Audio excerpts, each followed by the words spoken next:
یہ وہ زمین ہے جہاں دھوپ جلا دیتی ہے، ریت تھکا دیتی ہے، مگر انسان پھر بھی ہارنا نہیں جانتا۔ یہاں سخت حالات بھی انسان کی ہمت کو توڑ نہیں پاتے۔ تھر ایک ایسا نام جو سنتے ہی ذہن میں ریت کے بلند و بالا ٹیلے، تپتی دھوپ، دور دور تک پھیلا افق اور خاموشی سے بھری ایک دنیا کا تصور ابھرتا ہے۔ لیکن حقیقت میں تھر صرف ایک صحرا نہیں، یہ محنت، صبر، امید اور سادگی کی ایک ایسی داستان ہے جو ہر آنے والے کو اپنی طرف کھینچ لیتی ہے۔ پاکستان کے جنوب مشرق میں پھیلا ہوا یہ وسیع ریگستان بظاہر سخت اور بے رحم دکھائی دیتا ہے، مگر اس کے اندر ایک ایسی زندگی دھڑکتی ہے جو ہر مشکل کے باوجود مسکرانا جانتی ہے۔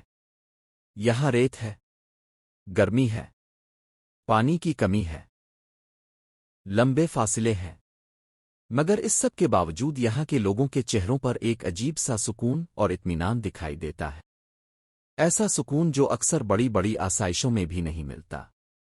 صبح کی پہلی کرن ابھی افق پر نمودار ہی ہوتی ہے کہ تھر کے گاؤں جاگ اٹھتے ہیں۔ ریتلے راستوں پر زندگی حرکت میں آنا شروع ہو جاتی ہے۔ کچھ خواتین سر پر خالی مٹکے رکھے کنووں کی طرف روانہ ہوتی ہے، کچھ مرد اپنے مویشیوں کو لے کر چراگاہوں کا رخ کرتے ہیں، اور کچھ بچے اپنے روزمرہ معمولات کی تیاری میں مصروف نظر آتے ہیں۔ یہاں ہر دن سورج کے طلوع ہونے سے پہلے ہی شروع ہو جاتا ہے، کیونکہ تھر کے لوگ جانتے ہیں کہ زندگی محنت مانگتی ہے اور محنت کے بغیر یہاں گزارا ممکن نہیں۔ تھر کی خواتین اس صحرا کی خاموش ہیرو ہیں۔ روزانہ کئی کلومیٹر کا سفر، تپتی دھوپ، ریت سے بھرے راستے، اور سر پر پانی سے بھرے بھاری مٹکے، یہ سب ان کی روزمرہ زندگی کا حصہ ہے۔ وہ شکایت نہیں کرتی، وہ راکتی نہیں، وہ بس چلتی رہتی ہے، کیونکہ ان کے قدموں کے ساتھ ہی ان کے گھروں کی زندگی جڑی ہوتی ہے۔ یہ خواتین صرف پانی نہیں لاتے، بلکہ اپنے خاندانوں کے لیے امید اور زندگی بھی ساتھ لے کر آتی ہے۔ تھر میں دولت کا معیار بھی باقی دنیا سے مختلف ہے۔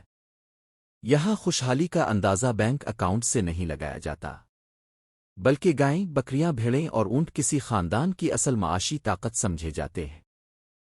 یہ جانور صرف مویشی نہیں، بلکہ لوگوں کے خواب، سرمایہ اور مستقبل ہوتے ہیں۔ ایک صحت مند اونٹ بعض اوقات لاکھوں روپے کی قیمت رکھتا ہے، اور یہی جانور مشکل وقت میں خاندانوں کا سہارا بنتے ہیں۔ اسی لیے تھر کے لوگ اپنے مویشیوں کو محض جانور نہیں بلکہ خاندان کا حصہ سمجھتے ہیں۔ جیسے جیسے بارشوں کا موسم قریب آتا ہے، پورے تھر میں ایک نئی بے چینی محسوس ہونے لگتی ہے۔ لوگ بار بار آسمان کی طرف دیکھتے ہیں، کسان اپنے کھیت صاف کرتے ہیں، خشک جھاڑیاں اور کانٹے دار پودے اکٹھے کر کے جلائے جاتے ہیں تاکہ زمین نئی فصل کے لیے تیار ہو سکے۔ کیونکہ تھر میں بارش صرف موسم نہیں، بارش امید ہے، بارش خوشحالی ہے، بارش زندگی ہے، اور ایک اچھی بارش پورے سال کی تقدیر بدل سکتی ہے۔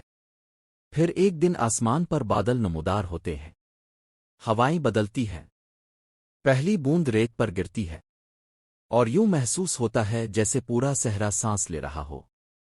کچھ ہی دنوں میں خشک زمین سبز چادر اوڑھ لیتی ہے، تالاب بھر جاتے ہیں، پودے الفاگ آتے ہیں، مویشیوں کے لیے چارہ پیدا ہو جاتا ہے، اور وہ صحرا جو کل تک سنسان دکھائی دیتا تھا زندگی سے بھر جاتا ہے۔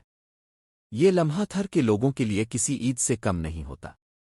سادگی تھر کی زندگی کا سب سے خوبصورت پہلو ہے۔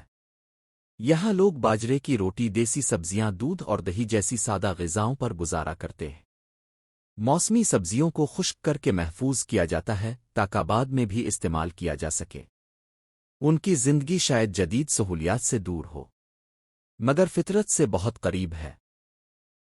صحرا کے سخت راستوں نے یہاں کے لوگوں کو اپنی الگ دنیا بنانے پر مجبور کیا ہے۔ عام گاڑیاں جہاں جواب دے جاتی ہیں، وہاں تھر کی لانگ جیپیں اور موڈیفائڈ ٹرک اپنا سفر جاری رکھتے ہیں۔ دور سے آتی ہوئی ایک لانگ جیپ ایسے محسوس ہوتی ہے جیسے صحرا کے سینے پر کوئی قافلہ رواں ہو۔ یہ گاڑیاں صرف سواری نہیں ہوتی، یہ لوگوں کو اسپتال پہنچاتی ہے، یہ بچوں کو اسکول لے جاتی ہے، یہ بازاروں تک رسائی فراہم کرتی ہے، اور یہی گاڑیاں اس وسیع صحرا کی زندگی کو ایک دوسرے سے جوڑے رکھتی ہے۔ شام ڈھلنے لگتی ہے، سورج آہستہ آہستہ ریت کے ٹیلوں کے پیچھے غروب ہونے لگتا ہے۔ سنہری روشنی پورے صحرا پر پھیل جاتی ہے۔ بچے کھیل رہے ہوتے ہیں، بزرگ درختوں کے نیچے بیٹھے باتیں کر رہے ہوتے ہیں، اور خواتین اپنے گھریلو کاموں میں مصروف ہوتی ہے۔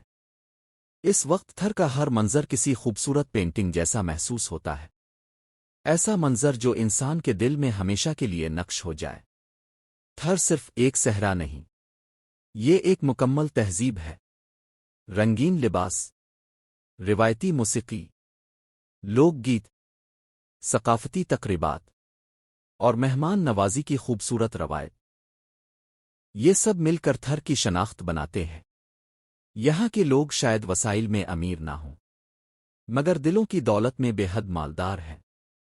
شاید یہی تھر کا سب سے بڑا سبق ہے کہ زندگی کی اصل خوشی آسائشوں کی کثرت میں نہیں، بلکہ قناعت میں ہے، محنت میں ہے، اپنائیت میں ہے، اور ہر مشکل کے باوجود امید کے ساتھ جینے میں ہے۔